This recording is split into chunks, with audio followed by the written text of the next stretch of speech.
Darren and Heather Turner met at the University of Georgia, where he was a campus pastor. They married in 1999. We were young and we had a growing family, so we were excited. We were in the ministry. Darren earned his master's degree in ministry from Regent University and went on to become an Army chaplain. I was deployed 3 months after my very first day in the Army. Darren left his wife and 3 children to serve in Iraq during the surge of 2007. Heather was in constant fear that something would happen to him. There are moments when your husband is gone in a combat zone and men in his unit are being killed. That thought is constantly in your mind. Darren lost many of his fellow soldiers in the war and had a hard time once he got back from deployment. The things that were going on in my heart were pain, there was grief, trying to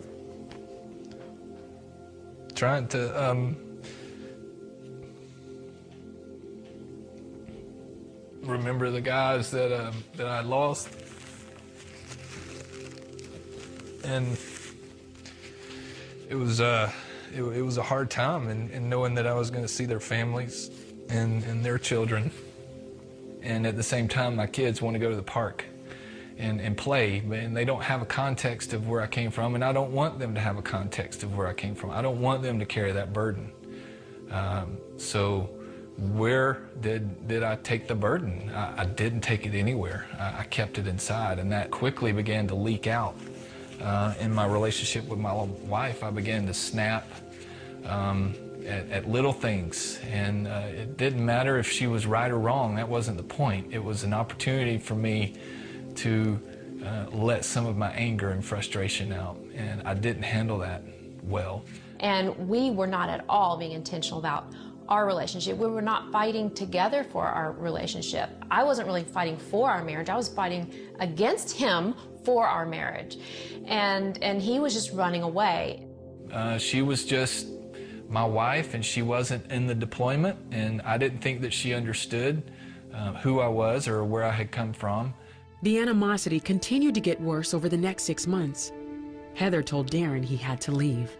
I knew something deeper, supernatural, that we could not manufacture had to happen, or else this was going to go nowhere. It was going to get worse. And so really that was my hope in the separation, was that God would do something deeper in both of us. 4 months into the separation, Darren met Heather to drop off the kids. That was the first time that we had a public exchange of the children. And that hit me like a ton of bricks when I let my kids go into the arms of their mom, and that broke me. I was devastated and just crying out, God, what is going on? How can we ever work? How can we ever survive this? Please, if you've ever done anything, heal us, fix us. The next day, Darren went to see Heather. She was in the kids' room packing up some toys or clothes, or I didn't know and I didn't care.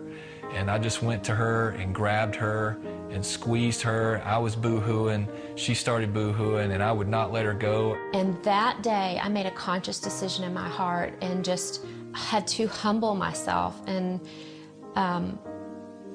I just chose willfully, not in my heart, not with my emotions, but willfully said to the Lord, your ways are higher than my ways. The only thing I know is that your way is better, that I'm going to choose to stay married. We started a new phase in our relationship because we forgave each other. We both were broken at the same time. This was divine inspiration in our lives, and thank God that He interrupted our selfishness. And it was as if a fog was lifted. As soon as I consciously humbled myself and agreed with the Lord, it was as if that's all He required. He didn't require for me to do it all right. He just wanted me to give up and allow Him to be the one who finished the work that He began in us. Darren and Heather got back together and began to rebuild their marriage. For me, 90% of this work that has happened has been and in my part, hasn't been what's changed between he and I. It's been what's changed between the Lord and I. And so I would say to women, focus on that relationship and find your needs met in that place. These things will not carry the weight that defines who you are and makes you feel okay. Today, Darren still serves as a chaplain in the Army, and Heather volunteers with other military families. And we're still growing. We're still a work in progress. We haven't arrived. I'm not sure where arriving is, but we are committed to the journey. And as difficult as it may get sometimes, we're going to fight through. You really can wait on the Lord, and you can trust in His promises that He will finish what He began.